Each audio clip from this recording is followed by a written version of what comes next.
Begini, intinya adalah pembangunan infrastruktur tidak boleh hanya sekedar membangun, tetapi harus berdampak langsung. Misalnya tadi, kalau kita ingin membangun bendungan, harus dipastikan dampaknya bisa dirasakan tidak secara langsung untuk peningkatan produktivitas pertanian kita. Artinya harus tersambung dengan saluran-saluran irigasi. Terima kasih teman-teman media, wartawan yang saya cintai dan banggakan. Hari ini saya berbahagia bisa menghadiri secara langsung sebuah acara peluncuran buku yang diselenggarakan oleh KAHMI, Korps Alumni Himpunan Mahasiswa Islam. Bersama saya ada Koordinator Presidium KAHMI, Bapak Herman Hairon, dan tentunya tadi keluarga besar KAHMI hadir untuk sama-sama kita berdiskusi, karena ini adalah acara diskusi publik juga, bagaimana melihat Indonesia 5 tahun ke depan. Tentu kita baru saja melewati sebuah milestone yang sering dianggap sebagai hal yang baik untuk mengetahui bagaimana 100 hari pertama pemerintahan atau kabinet merah putih yang dipimpin langsung oleh Bapak Presiden Prabowo Subianto. Ini tentunya ada sejumlah hal yang membuat kita bersemangat, ada harapan besar, dukungan besar dari rakyat Indonesia. Ini terbaca melalui sejumlah survei yang tentunya bukan untuk membuat kita berpuas diri, tetapi justru ingin benar-benar menjaga harapan yang besar dan baik tadi dari masyarakat.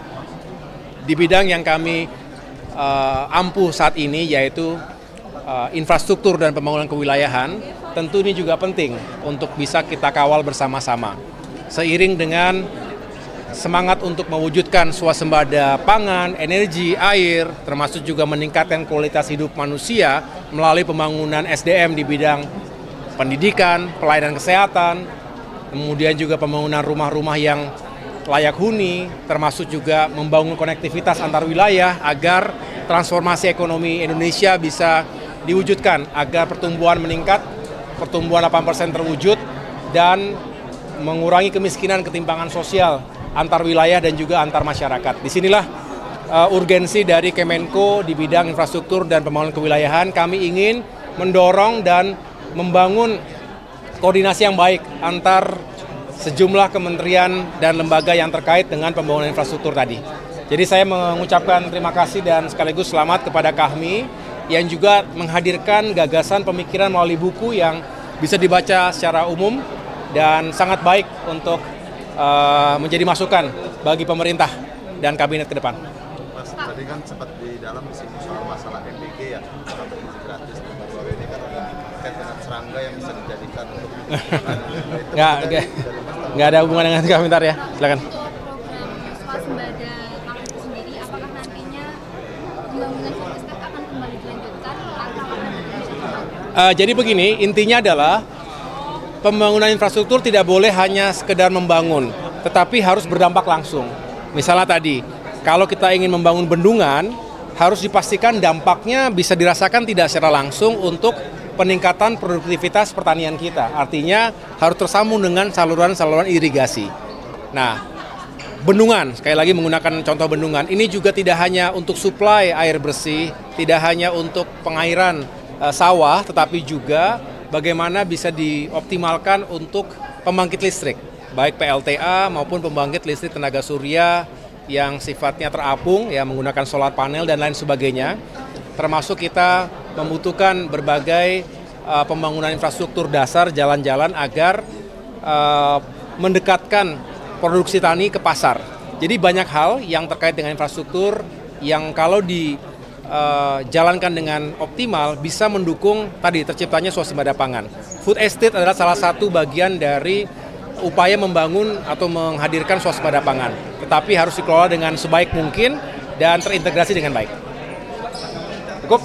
soal evaluasi PSN ini baru muncul setelah hasil 100 hari atau gimana?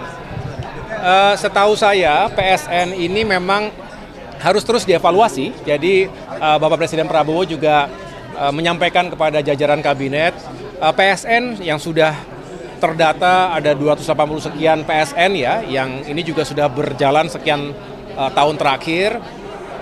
Tidak hanya tentu terkait dengan infrastruktur, karena ini berkaitan dengan ekonomi, berkaitan dengan berbagai elemen mengapa sebuah proyek dikatakan sebagai PSN. Nah, disinilah Bapak Presiden berharap kita review dengan baik, kita evaluasi dengan baik bersama-sama.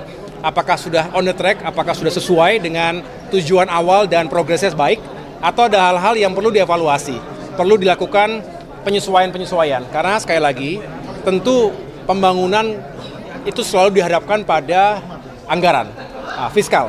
Nah, kita tahu bahwa semangat untuk pembangunan yang tepat sasaran ini juga konsekuensinya pada penentuan prioritas, dihadapkan pada keterbatasan anggaran.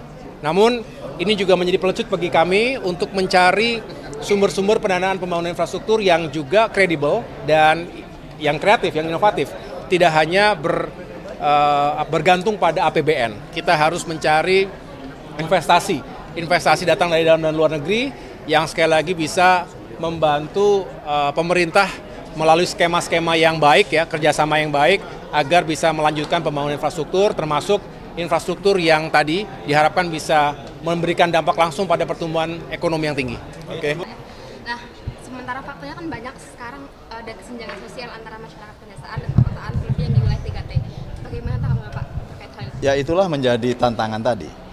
Dan dalam buku juga kami sudah sampaikan bahwa konektivitas itu juga akan menjadikan faktor pemerataan, faktor kesejahteraan berkeadilan. Karena apa? Daerah-daerah yang 3T tadi bisa dijangkau dengan infrastruktur.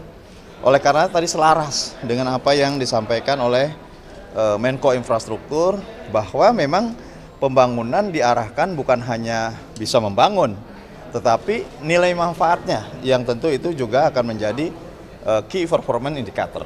Jadi saya kira udah nyambung lah pemikirannya Kahmi, saya sebagai Presiden Majelis Nasional, tadi Pak Menko, artinya bahwa sudah ada keselarasan antara pemikiran kami dengan pemerintahan Pak Prabowo Subianto gitu. Apalagi? Bang, target dalam beberapa hari ke depannya apa Pak? Pemerintah sendiri? Ya, saya bukan pemerintah. Enggak, maksudnya ada kami ke pemerintah ya? Kerjasama dengan pemerintah seperti apa? Ya, kalau pemerintah yang melanjutkan kerja-kerja, kami di DPR juga melanjutkan kerja-kerja kedewanan, dan tentu mudah-mudahan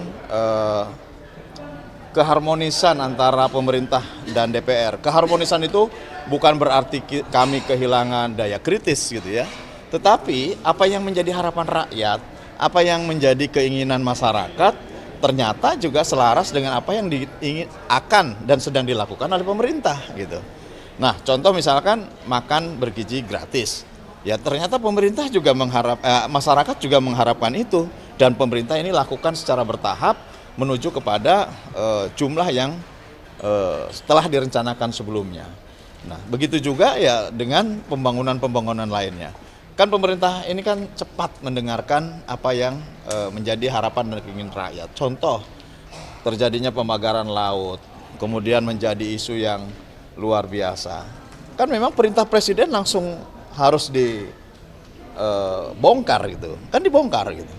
Dan kemudian harus diproses secara hukum. Siapapun yang terkait dengan penyalahgunaan tata peraturan perundang-undangan terkait dengan pertanahan dan kehutanan harus diproses secara hukum. Artinya bahwa selama pemerintah ini menjalankan tugasnya selaras dengan harapan dan keinginan rakyat, tentu juga DPR mendukungnya. Sehingga betul-betul saat ini antara pemerintah dan DPR sejalan, sehingga saya kira ini yang terus kita lakukan. Semoga saja ke depan seluruh keinginan, terutama pertumbuhan ekonomi, pemerataan pembangunan, kemudian bangkitnya ekonomi baru, dan tentu berbagai pembangunan di sektor infrastruktur yang tadi disampaikan dari sisi harapan dan tantangannya oleh Menko Infrastruktur, kemudian pembangunan kemasyarakatan, pembangunan sumber daya manusia, tentu sesuai dengan harapan rakyat dan amanah kemerdekaan Republik Indonesia. Tadi kan menyinggung masalah MBG. Nah, ini Panglima tadi di dalam rapim bilang di Papua itu masih kesulitan untuk mencari sayur dan telur. Nah, ini gimana Pak? Ini kan peluang, gitu ya.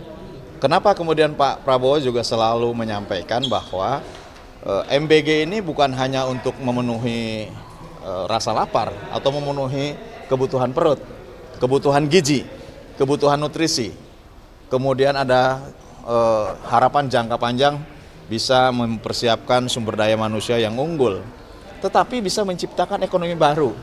Nah, kalau memang di Papua ini kekurangan sayur-sayuran, dan ini juga menjadi minat dari masyarakat atas ketersediaan sayur-sayuran, menjadi peluang baru. Nah, kementerian teknis tertentu yang terkait dengan budidaya tanaman ya harus mempersiapkan itu. Kementerian Pertanian ya harus mempersiapkan kebutuhan-kebutuhan terkait dengan program makan bergizi gratis ini. Kan itu konteksnya.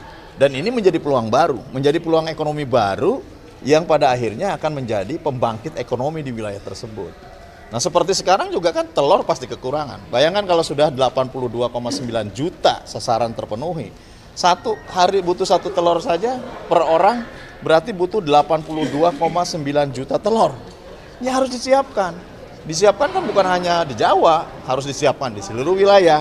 Nah, ini menjadi potensi ekonomi baru di wilayah-wilayah tertentu yang memang belum ada produksinya. Nah, ini menurut saya disinilah memang kecerdasan dan kehebatan Presiden Prabowo untuk bisa bagaimana men-trigger keinginan pertumbuhan 8% dari berbagai sisi, termasuk makan bergizi gratis juga bisa untuk menopang terhadap pertumbuhan 8%.